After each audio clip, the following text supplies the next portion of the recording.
Hey, what's happening, everyone? I'm Seer James coming at you guys with another video. Hopefully you guys are doing okay. If not, I'm hoping today's video will help cheer you up in some way, shape, or form. So what I have here is that I'm going to be showcasing some of the custom lightsabers that I haven't really fully showcased here on the channel before. But I figured, you know what, instead of showcasing just some of the newer ones I have in my collection, I'm going to showcase my entire custom lightsaber collection. It may sound like a lot, but it's a good handful, really. Now, the only ones that I am not including in today's video are the ones from Sabres Workshop. And the only reason why is because, honestly, this little table here won't be able to support the weight of 6 Sabres, and it's already quite full with what I have on here. So we got plenty to showcase. And I got 2 things to quickly mention as well before we start with the first one here, is that I did place 2 recent orders. The first one is from Sabercraft. So I've recently placed my order on that one, so their lead time is anywhere from 6 to 8 weeks. So when that comes in, you guys can look forward to my unboxing and eventually review of the Sabercraft EvoFlex Smart Saber. And then the second one is that as of last night before going to bed, Saberforge restocked their Fallen Order hilts that they have, their version 2.0, and I placed an order for an empty kit because, and the main reason is my plug and play kit from Saberforge finally came in as of Friday. So I'm waiting on that one, and then I have a couple more empty hilts coming in that I'll be able to use that plug and play kit, so we'll be able to do something with that as well. And last but not least is that on Tuesday, I should be doing an unboxing of the Star Wars Saga 4K box set Best Buy exclusive. In that edition, it does come with digital copies of the movie, and the only reason why I'm mentioning this is because, well, I don't really need those digital copy codes, so I figured in that premiere unboxing video, I'm going to give the codes to you guys, so you'll have a chance to claim one, maybe more Star Wars films on digital formats from Episode 1 all the way to Episode 9, so hopefully you guys look forward to that one. And now, on to the lightsabers. I think that was more of a longer update than I wanted. So the first one that I have here, this is the only, once again, the only 3D printed saber that I will showcase in this video. Everything else is metal, aluminum, whatever material it's made out of.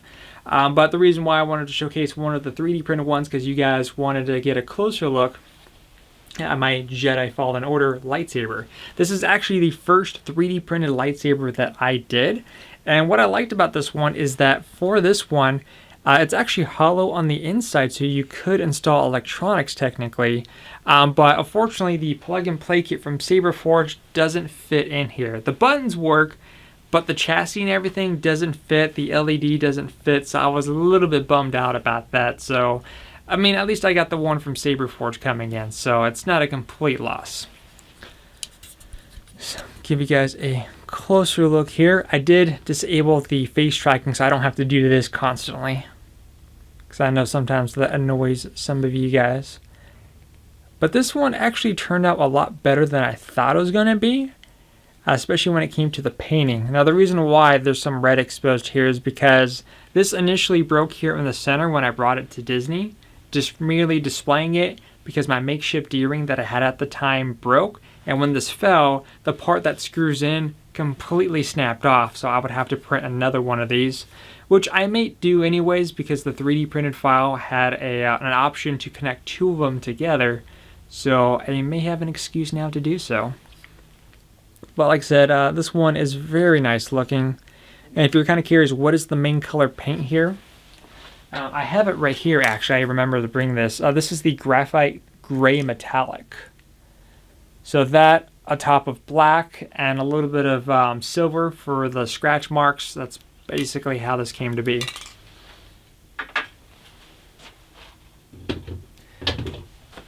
Alright, so moving on to the first one here from one of my favorite video games, which is Star Wars The Force Unleashed. I'm hoping for like a port maybe over to the Switch or an HD collection. I mean, a lot of these games get HD collections, so I think, you know, fans would love for them to come back on current generation hardware, you know, because, you know, some nice updated visuals wouldn't hurt the game, especially the first one. But here we have a lightsaber that I bought from an individual on Facebook. Unfortunately, I have no idea who the maker of this hilt is. At the time, I had posted a picture, and a lot of people were suggesting different creators or people that kind of looks like, oh, that's their work, but unfortunately every single person that I contacted pretty much denied taking responsibility for this hilt. So again, I have no idea who the maker is, but let me give you guys a closer look here. There's a few that I've seen that looked very similar, but again, each one denied it. So you got the nice battle mark here, and this is actually exposed in the inside, so I'm not sure if you can see my finger there. So if there was, if I do get this with electronics, that is, what's neat is that when there's a blade in here, you'll be able to see the light exposed, which I think is great. This would be the activation switch right there. It does come apart right here, and also towards the bottom here. And there's also, again, some more battle marks, scratches, dents, chipping. But the weathering and stuff like that, and how this hilt looks very good. I'm pleased with it. The other thing this also needs, besides electronics, is some blade retention screws to be installed. But again, since I have no idea who the maker is, whether or not I get this installed with electronics, I haven't fully decided yet. But this will make a great addition to my Star Wars Force Unleashed lightsaber collection for merely displaying. Now the second one here is one that's really good looking, actually. I'm pretty sure most of you have seen the trailers for the Star Wars Knights of the Old Republic. The cinematic trailers that they come out with that look really good, and you just kept thinking to yourself, how come they don't make a full movie using those visuals? Because they got the talent for it, the visuals are there. I mean, they could easily expand on that story in its feature-length film in some way, shape, or form. I mean, I guess if you take all the cinematics, you could probably make it into a film. Anyways, the trailer that I'm referring to for Knights of the Old Republic is the one where there's that epic battle in the Jedi Temple. You had that ship that came crashing down, and then you had the epic scene where at first you see just one lit lightsaber, and then an army of Red Sith Legion, whatever, just start coming out, and then a battle consumes there, and it's just really cool visually and stunning. And then you had a really epic fight scene between a couple of characters, and then unfortunately I can't remember the character's name because I have too much information that I'm trying to process right now, but he ended up losing, and we see his lightsaber drop from his hand, smack to the ground. And it's this one right here. This one is actually from Corbanth, and this is called their Ancient Vin, which I was just looking on their website. I noticed it wasn't listed there anymore, so this might be out of stock temporary. But let me give you guys a closer look. I just remember seeing it in the trailer, just kept thinking to myself, how cool would it be to have that as an actual item? And well, here it is, now in my hand.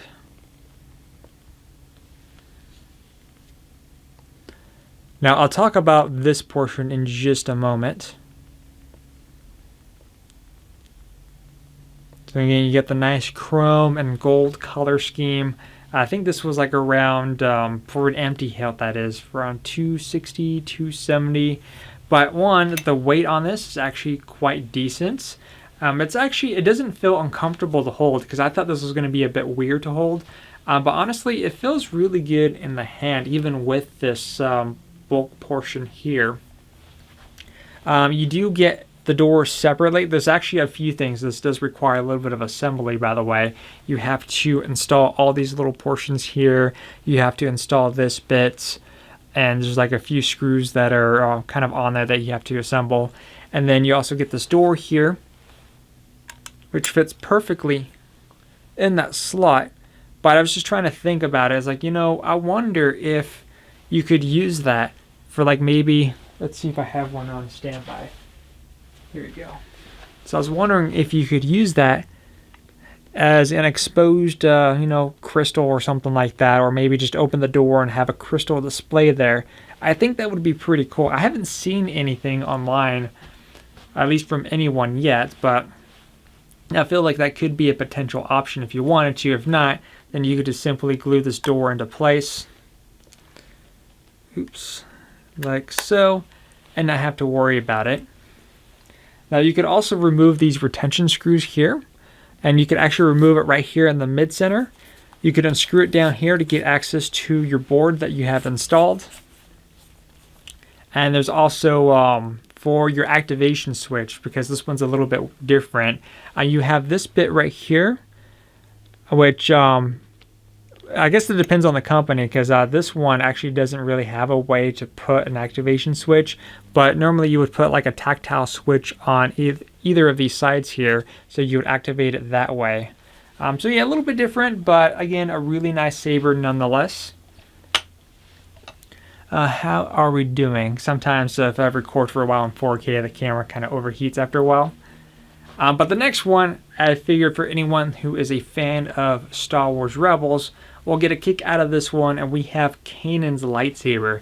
This is another one that I got a really good deal on Facebook from a user, because this particular one here is actually called the Solo's Hold Blind Knight. That's where this hilt comes from.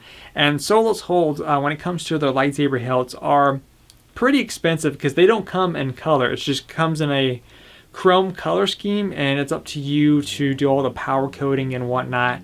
But I remember looking on Solo's Hold website to see what kind of lightsaber options they have, and their Solo Hold Blind Knight was like $400 for an empty hilt, non-colored, and I was like, that's quite expensive. I mean, I don't know what goes into making them or what makes it special compared to other companies. I don't know those initial details, but someone ended up selling this for really an inexpensive price.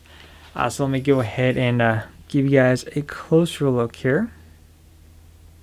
Now for the activation switch on this one, it's located right here. There's actually, I'm not sure if you could see it. There's a little tiny button right here and up here. Little tactile switches, if you will. This does also come with a D-ring. And I did do the paint on this one for this bottom portion here, because this part was already done when I bought it from the individual.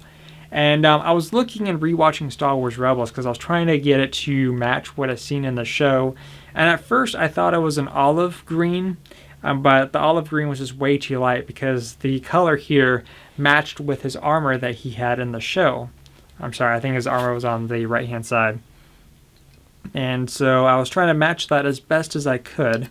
If we remove this top screw here, you could actually remove it like so, the emitter from the body, just like he does in the show, and then he gets to the point where he uses it, he brings it together and attaches it, and then boom, there you go, ready for action.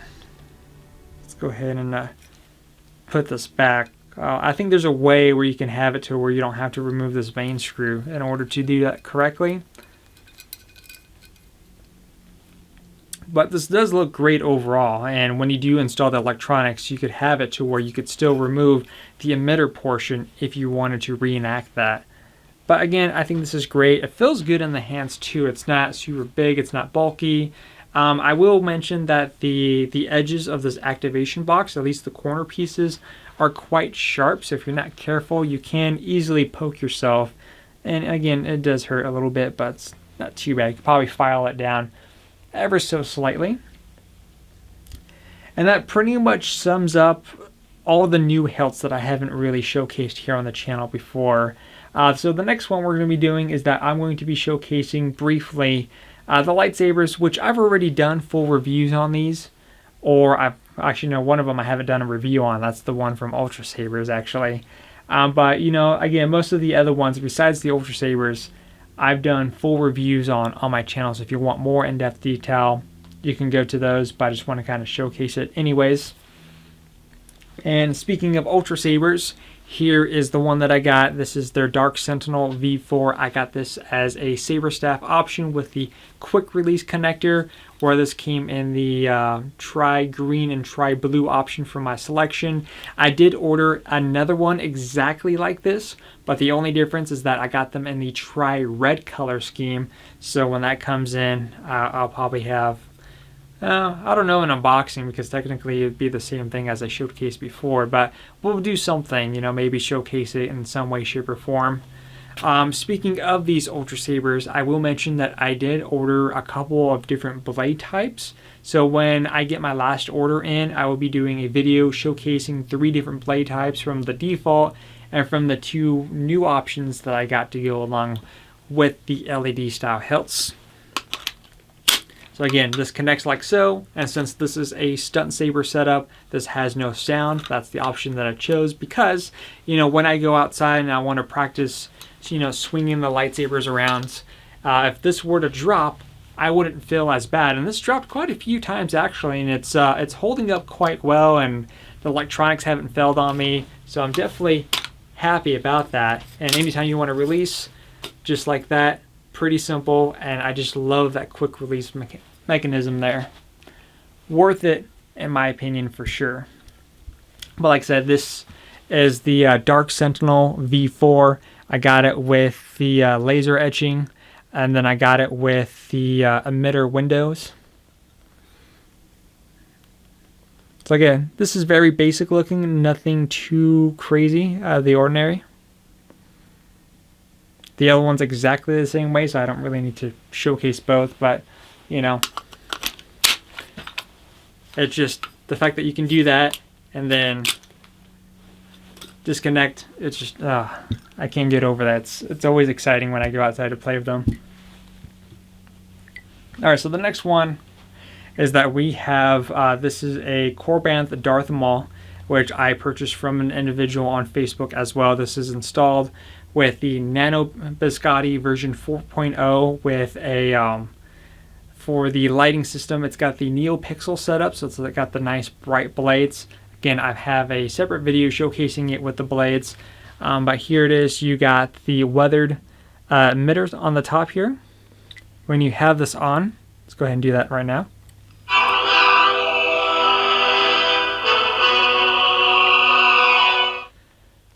You got the lights that show up on the top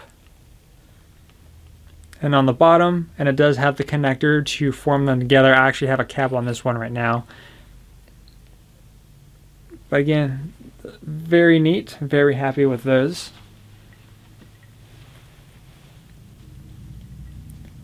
The next one, this is actually the very first custom lightsaber that I got, which was a Saber Forge lightsaber, but the electronics were gutted because at the time with what I got from Saber Forge, I just wasn't happy with the electronics that I chose at the time, which I can't remember which one that I chose, to be honest with you. But I was just unpleasant, unhappy with the results. But I think this new plug-and-play kit here, ooh, dropped something. The plug-and-play champion kit, I think it is. I think that one's going to be a lot better than what I had originally, so we'll see how that goes. But this one here, for the internal portions, this also is set up with a NeoPixel. And in the inside, instead of Saberforge components, this is using CFX, which is the Crystal Focus 10. And I will showcase this briefly with some sound while we're here. So we got, right here is the charging port. So if we remove this kill switch, lights up. Well, lights up with the blade because I don't have a blade in it. And right now, actually what's on here, the reason why it actually started up like that is because there's a thing that I was trying out that someone showcased where it has this, like, I'm not sure what it's called. It's a certain feature on the board where you can activate, and instead of having to press the activation button, just some type of motion or jolt would instantly start up the saber. So let's see if we can make it without actually pressing the button. So just like that. Let's try again.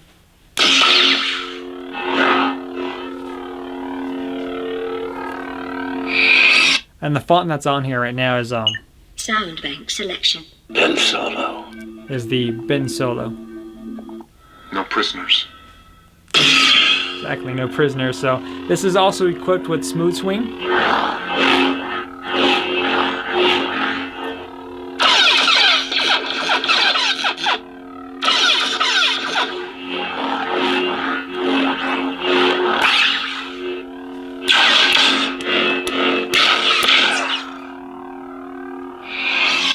So definitely really cool, and from what I learned when it comes to custom sabers, is that if I do an install, CFX is going to be my personal option, and the reason why, because I know Profi was another option people mentioned, is that I feel like CFX was very easy to learn. I know with the Profi, however you pronounce it, there seems to be a little bit of a coding thing that you kind of have to get a better understanding of, which is too confusing for me, and as I'm a bit of a slow learner myself. And just, again, CFX, I haven't had any issues with CFX ever since I got that option, and it's been my option moving forward. Alright, so I've saved the best for last, and this is pretty much my prized lightsaber that I own in this collection out of my entire set, and that is Starkiller's lightsaber. Now this is the Korbanth hilt, which I will mention that Korbanth has discontinued their Starkiller.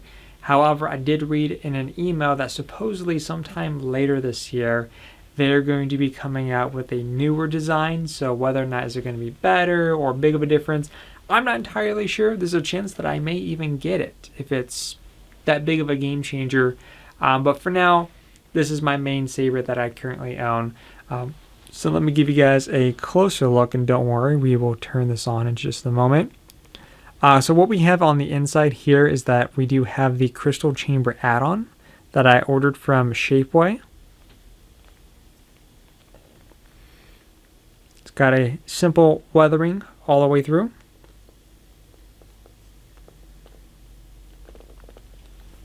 If you look on the top here, these little black dots, these are the activation switches. So the top is for the main activation, and this one is your secondary switch. So if you needed to do things like change and cycle through fonts and whatnot, you can do so. I did actually get a blade plug for this. If you recall, I mentioned I didn't have a blade plug, but now I do. So that's pretty neat. I was trying to find one that would seem suitable for the saber. I wasn't trying to get one that would be the exact matching one. Just, again, whatever it is that I could find, which I got that for, I think, 15 bucks. Now this lightsaber, just like the last one, also has CFX for the main board with a NeoPixel setup, except this NeoPixel is a bit different because this one actually has some LEDs in there, but it's still main part of the blade is the NeoPixel setup. But here's the bottom. We do have a custom chassis also from Shapeways. There's the CFX board with the SD card, so if I need to add things on here, I could just remove that, put it into the computer to do so. This one here, because there's two different options for the chassis, I got the one that was much larger because this supports the bigger battery, and the battery's been lasting a very good amount of time, and I've had no issues with it. In fact, on one of my trips to Disney, which trip was, I can't remember what that weekend was about, but I had this fully charged when I left on Friday. It lasted all the way until Sunday night when I was about to leave the park. So definitely good with the upgraded battery. Let's go ahead and remove the switch down here, the kill key I should say. Yes, my master. So obviously you got to have the sound fonts appropriate to it. And when you activate the exposed crystal, you also have the crystal that lights up, obviously. Let's actually turn off this light here.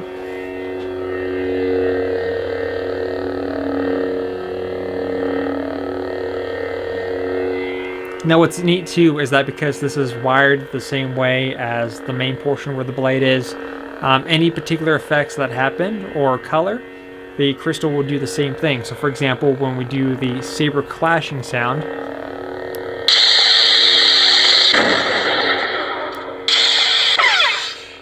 so that works. And then if we change the color, Spectrum.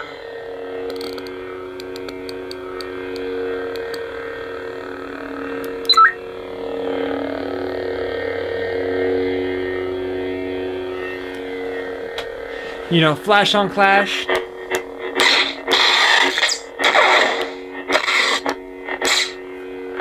Smooth swing.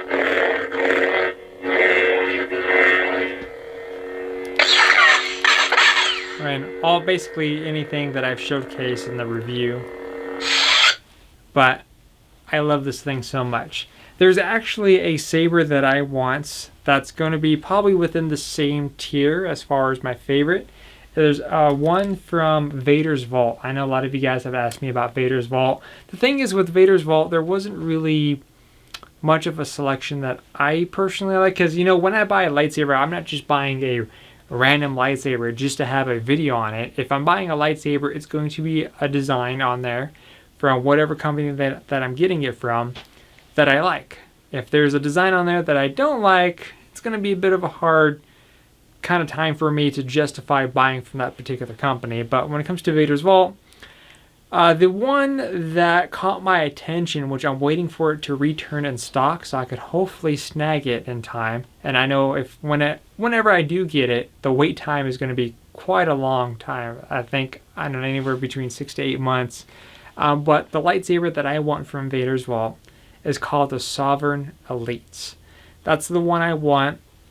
It's got a nice gold and chrome color scheme, similar to this one here. Looks very nice as far as details go. And there's even an option to get, I believe it's an OLED screen attached to it. So something different that I haven't messed with before. So hopefully when that comes back in stock, which I'm not sure when that's going to be, that's the saber that I plan to order from Vader's Vaults, assuming that I have enough by then, because, you know, they are a bit expensive. Oh, pretty much about expensive as this, to be honest. But anyways, let me know what you guys think about this in the comment section down below. Like I said, a pretty nice selection. I don't really have a main way for displaying my lightsabers. They just kind of sit over here by my TV stand, and I have like a stand that I 3D printed. And I know I got this back wall here, and I don't know, what do you guys think? Should I do something with this back wall here? I mean, obviously the green screen will eventually go away, since I'm not really using it for its main purpose. I don't know. I was kind of debating the idea of having hooks on the wall and maybe some kind of organize it a little bit. Maybe that's taken down or something, and just have a wall displayed with lightsaber hilts just hanging there. I don't know. What do you guys think? Feel free to leave your suggestions in the comment section down below. And like I said, Tuesday, assuming if the movie arrives on time during the premiere unboxing video, I do plan on giving out those digital codes for the movies. So if you're around then, hopefully you guys have a chance to snag one. Until then, I'll see you guys in the next video, and you guys stay safe.